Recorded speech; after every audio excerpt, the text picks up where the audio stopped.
You're watching News 25. Local coverage you can count on. News 25 is brought to you by J.K. Nelson Law, voted Best of Las Vegas. Give them a call, 702-727-9900. News 25 is also brought to you by Desert View Hospital. You can count on us.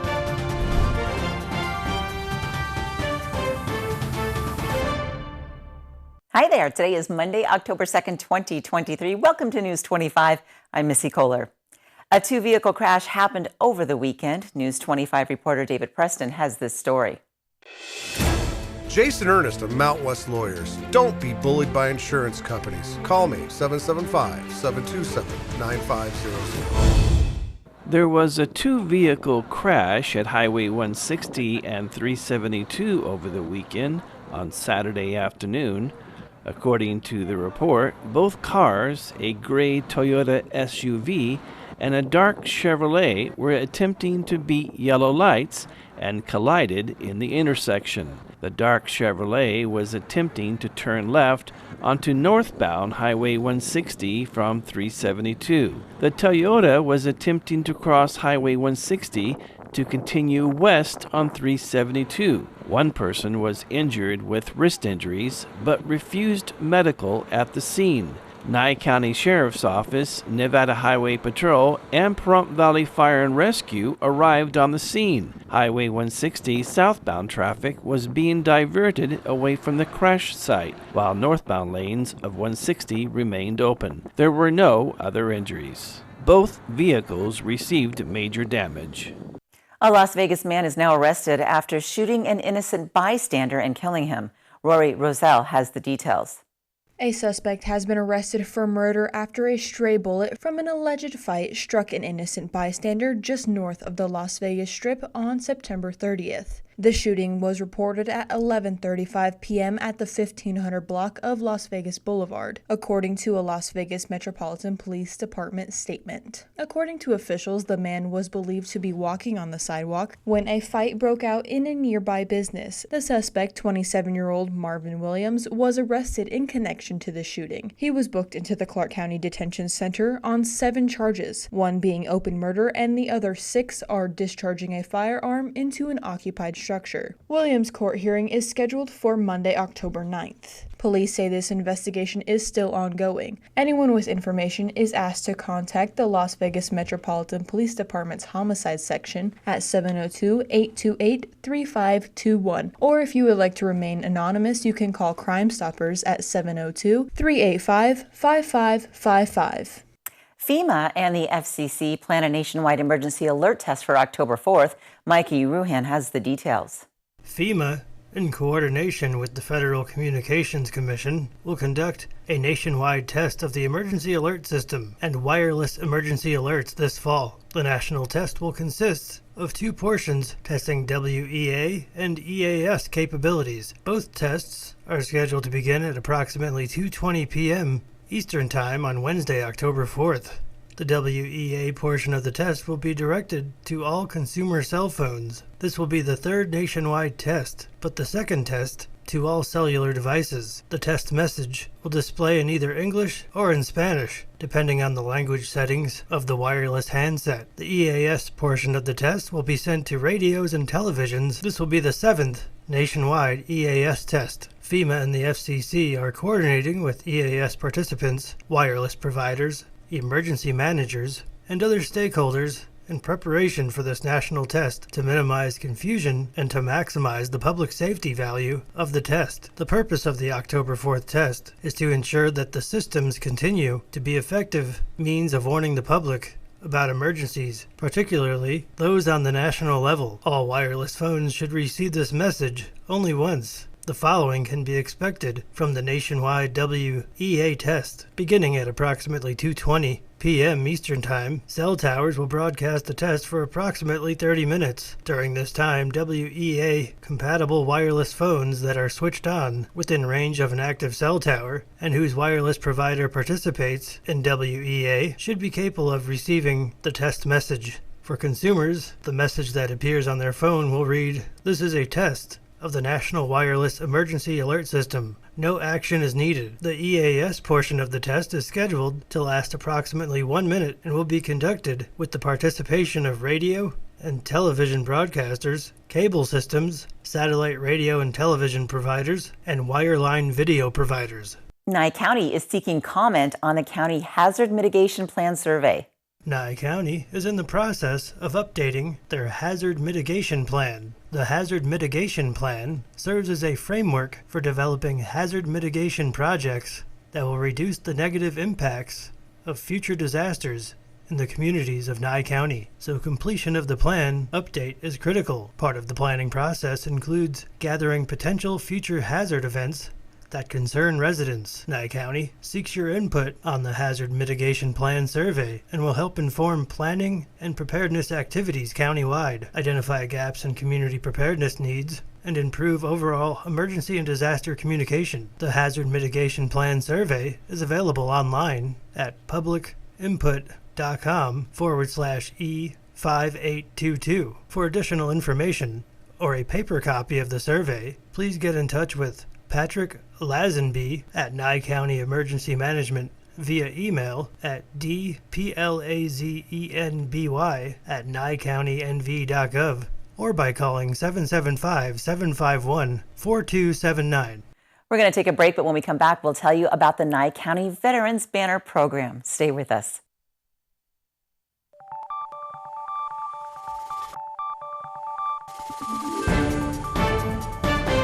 You're watching News 25. Local coverage you can count on. Welcome back. The Nye County Veterans Banner Program has been relaunched for 2023. Nye County has begun accepting applications for the Nye County Veterans Banner Program to honor its past and present veterans for their service to our country. Selected veterans' names and photos will be displayed on banners on the Calvada Eye in Pahrump. To qualify for the Veterans Banner Program, the following criteria must be met. The honoree is a present or past member of the United States Armed Forces. The honoree is a current resident, former resident, or deceased resident of Nye County. The honoree's discharge from military service was not dishonorable. The applicant must be the honoree or the closest living relative to the honoree. Applications are available for pickup at the Nye County Administration offices located at 2100 East Walt Williams Drive, Suite 100, Pahrump, and 101 Radar Road, Tonopah, or available to print at nyecounty.nv.gov/972/veterans-banner-program. Applications must be submitted to the Nye County Administration Office by December 1st, 2023 by 5 p.m. Here's Mikey with a look at sports.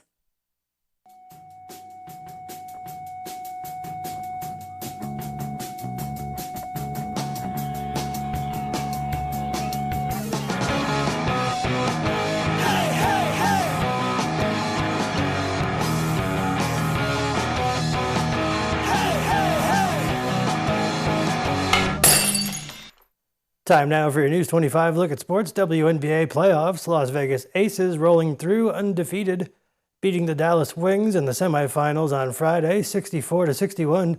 Up next, the finals this Sunday against the New York Liberty. Vegas Golden Knights picked up their first W of the preseason against the Arizona Coyotes on Friday, 3-1. They welcomed the San Jose Sharks this evening.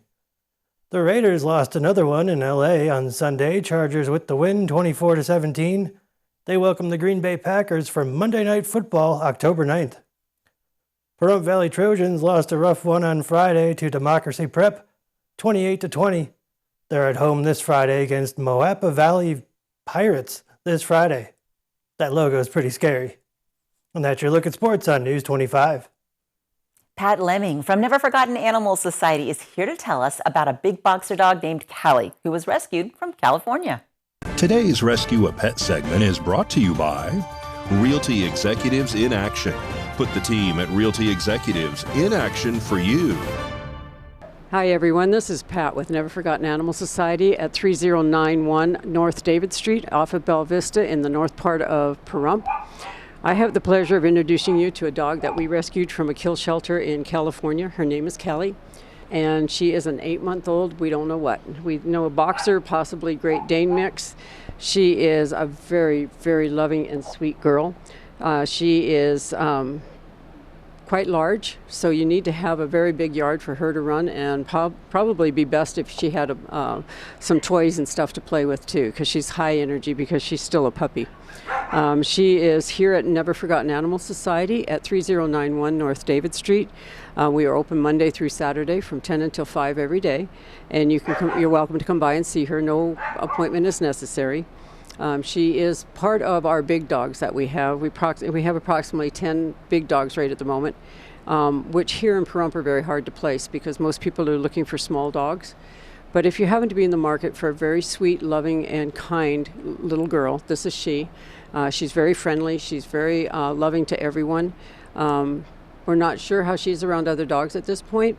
So if you have another dog, we highly suggest you bring them here for a meet and greet so that we can introduce them on neutral territory where no one has a stake in protecting territory. Again, her name is Callie, C-A-L-I. She's here at Never Forgotten Animal Society. Her adoption fee is $250, which includes her spay, all of her vaccinations and rabies tag or rabies certificate. She is available anytime, so no appointment, just come on in. Our phone number is 775-537-8674, and we look forward to seeing you. Thank you. Upcoming flu and COVID vaccine clinics are coming to the area starting tomorrow. COVID vaccines by Pfizer and Moderna for ages 12 and up, along with flu vaccines, will be available at all vaccine clinics. These are the only scheduled vaccine pods at this time. The clinics are scheduled for the following: Tuesday, October 3rd, 10 a.m. to 2 p.m., Tuesday, October 24th, 10 a.m. to 11:30 a.m., Tuesday, October 31st, 10 a.m. to 2 p.m. at the Pahrump Community Health Nurse Office, located at 1981 East Calvada Boulevard, and Saturday, October 7th, Sunday, October 8th at the RAM event, Thursday, October 12th, 9 a.m. to 11 a.m. at the Tonopah Community Health Nurse Office, 1 Frankie Street. Call 775-482-6659 for more information. Tuesday, October 10th, 10 a.m. to noon at the Beatty Community Center, 100 South A Avenue, and Tuesday, October 17th from 10 a.m. to 1:30 p.m. at the Amargosa Valley Community Center, 1640 East Farm Road. For more information, call 775-751-7070. Coming up after the break, we'll have your health report as well as the latest weather forecast. Stick around.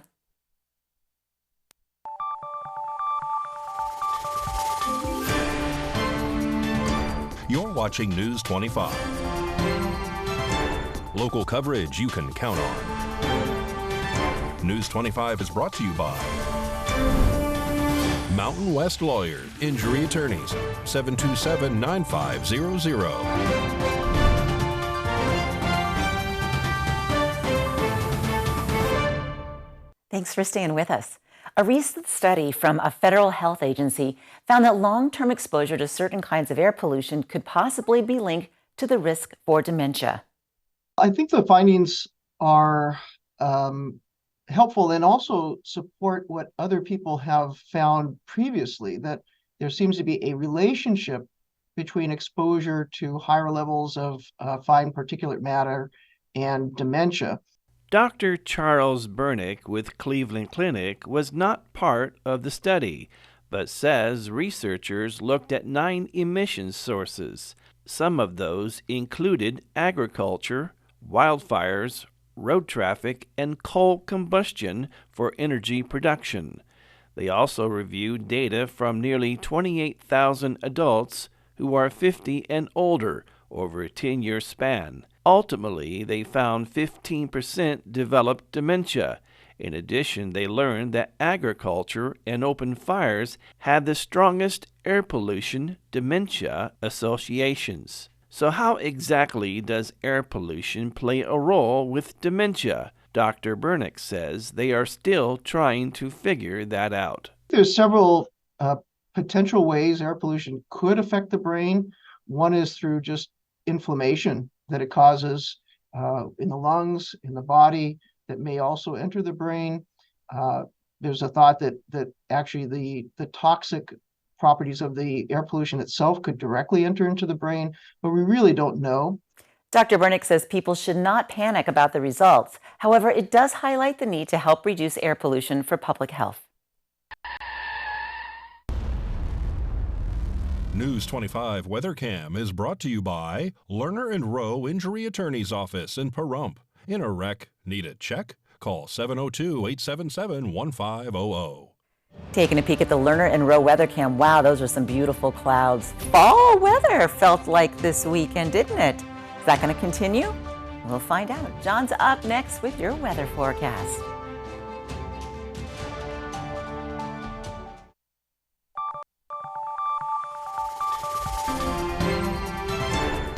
News 25 weather is brought to you by Dairy Council of Nevada. Undeniably delicious, undeniably dairy. Enjoy what's real.